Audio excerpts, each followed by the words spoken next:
Financial wisdom is backed by her own success story, having paid off $300,000 of debt of net worth, which means there's probably more where that came from, in her 30s. She's been featured on CNBC, Good Morning America, and Business Insider, and was named one of the 25 most influential new voices of money by Time magazine. So let's give it up to Bernadette. Woo! I am so grateful to be here. I would say that the biggest reason you should hear from me is because I am a recovering tech employee. And I worked at 3 different ones before I decided I was tired of making other people rich, and I decided to become rich myself. We're here to calm the buck down. Let's take a deep breath together and count of 3. Real deep breath from the bottom of your lungs on the count of 3. 1, 2, 3. Awesome. You just learned your first tip on how to become a millionaire.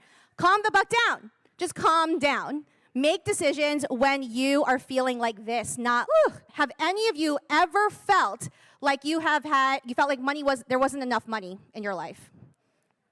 All right. Someone said right now, right now in this moment.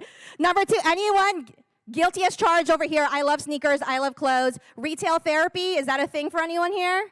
Girl, I see you. Here's an interesting one. Have any of you been afraid to be successful? What if you had all the money and now you don't know what to do with it? She's like, I got it. I'm going to just buy all the shoes. Number 4, have any of you inherited beliefs from your parents knowing it's not serving you anymore about money? And here's what I call sneaky envy. Any of you look at your social media feeds and you're like, how come they can afford stuff but not me? What's wrong with me? By the end of this talk, you should have some idea of what to do next. Immediately today. I'm not talking about tomorrow. I'm not talking about next week. I mean, when you go home today, you should have an action step. Is that a fair ask from me? Okay. These are the 5 steps that I teach all of my students on how to have a better money plan. It spells out the word crush. The beauty of this is not just based off of my personal story. I have now had over 1,000 people come through my program.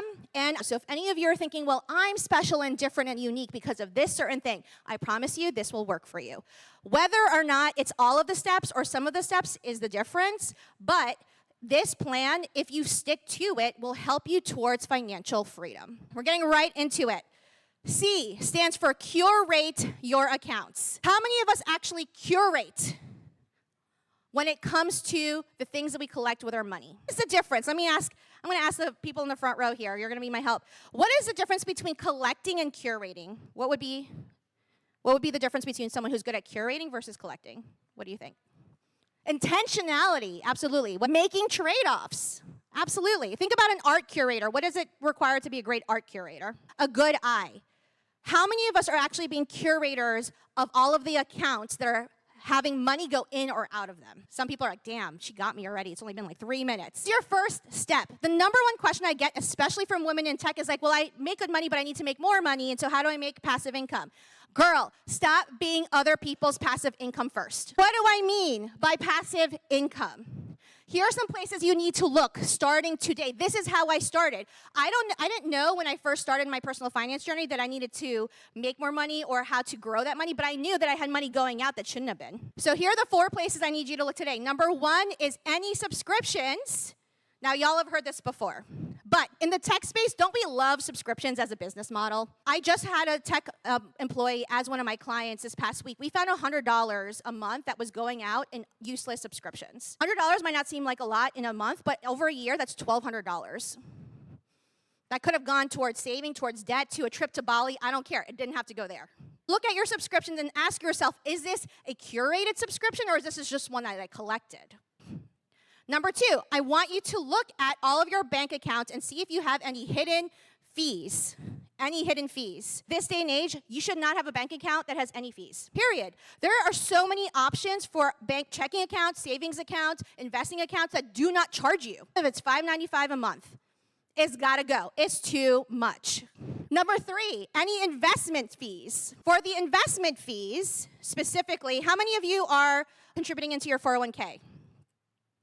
I love you guys. This is so awesome. Do y'all actually know how much you're getting charged there? Because you are. Guess what your homework assignment is today? If you got a 401k and you have no idea how much money is coming out of your bank account in the form of investment fees for those mutual funds, for those index funds, for the maintenance fee for your 401k, you best look today. Now, I see a lot of clients who are spending a lot more money than they really need to because they are trying to keep up with what they see on social media versus what they actually need in their life. Tell Instagram, I don't want this ad anymore. Tell Instagram, this is not relevant for me anymore. Look at what's coming up in your feed and start cleaning those out. Can anyone find at least one thing to do from this list? Yes. Or all four. All right, let's do step 2. The R in crush stands for reverse into independence. Reverse into independence. Here's the beauty. This is what I love about talking to women in tech, is that we're all smart as hell. We're really smart. However, we are still trading time for money. You will not get rich continuing to trade time for money. And the reason that I help women in particular with finances is because I don't need you to have more money in the bank if you're still gonna be booked and busy every day doing stuff you don't wanna do. Now the question then becomes, well, how much money is enough? There is an actual formula, and it's very simple.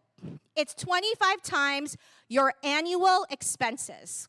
Write that down. 25 times your annual expenses is the number that theoretically, if you had that amount, you could do whatever you want. In the financial community, I like to call it the FIRE number.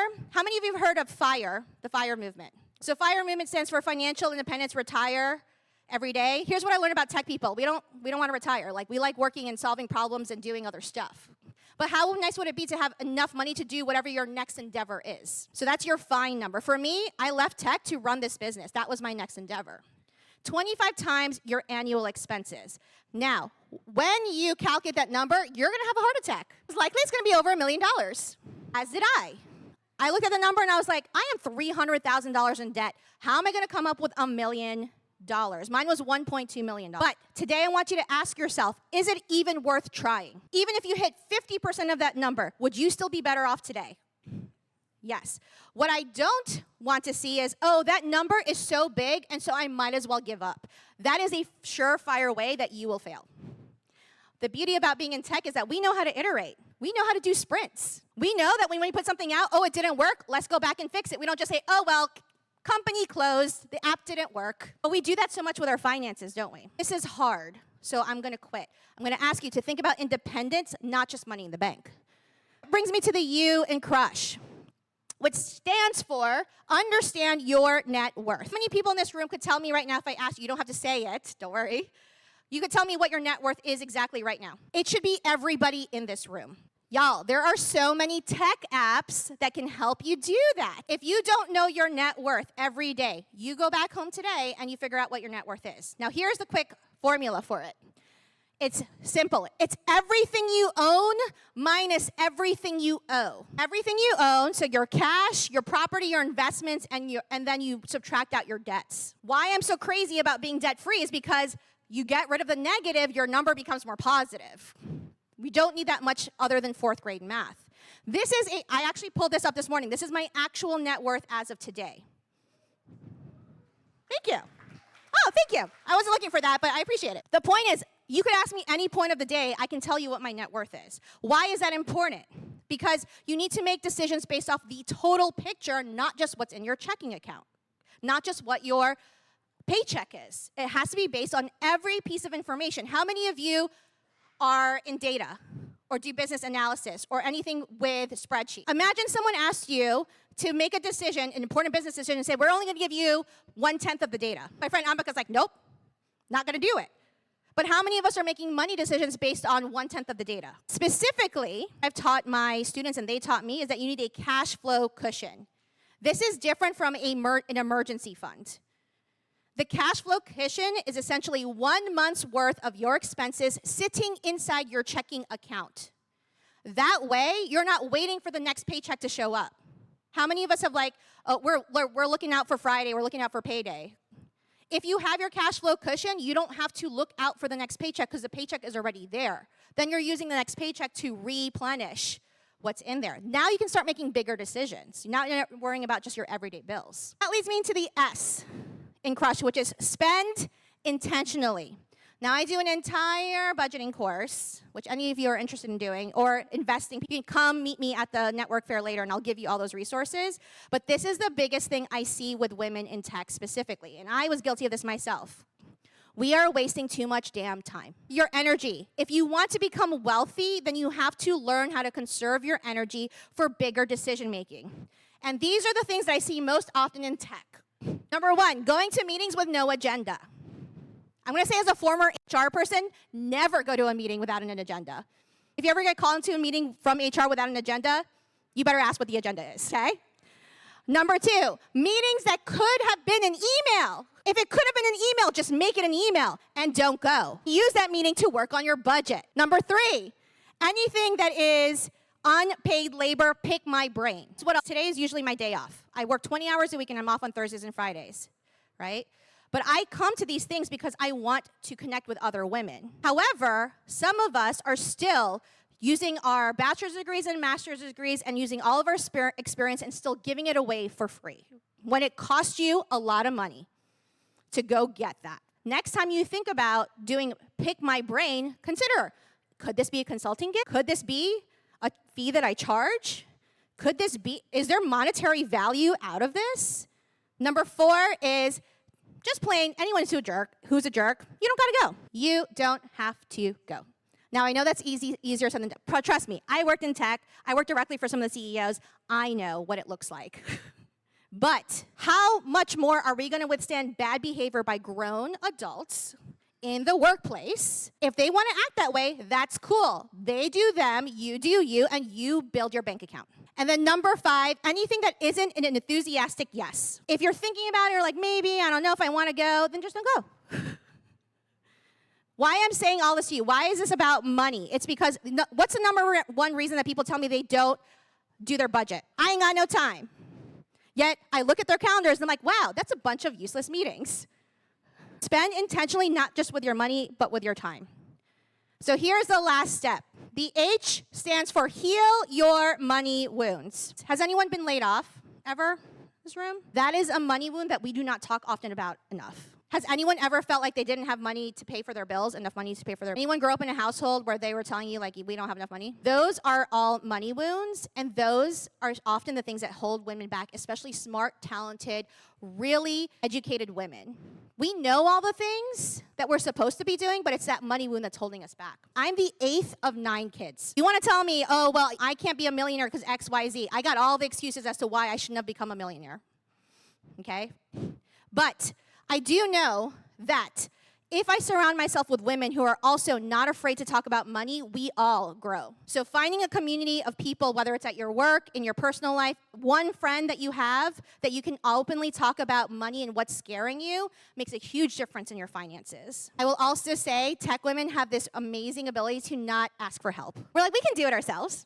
I can do it myself. I can do it myself. No, there is no such thing as a self-made millionaire. I have a really strong belief about that. There is nobody that became a millionaire completely on their own with no help. What I love about tech is there's a lot of amazing money mentors in tech.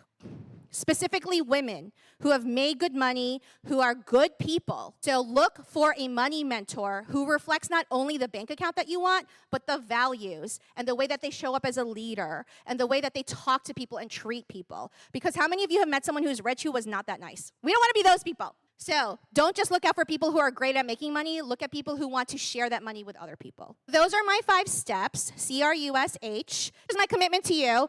If you want to learn more with me, I have a free guide. It's the 30 resources that I would suggest you start off with your money plan. You can grab that today, and if you get the guide, you will be subscribed to my email list where you'll learn where my next classes are, and you'll get weekly money tips. Completely free. These are completely free.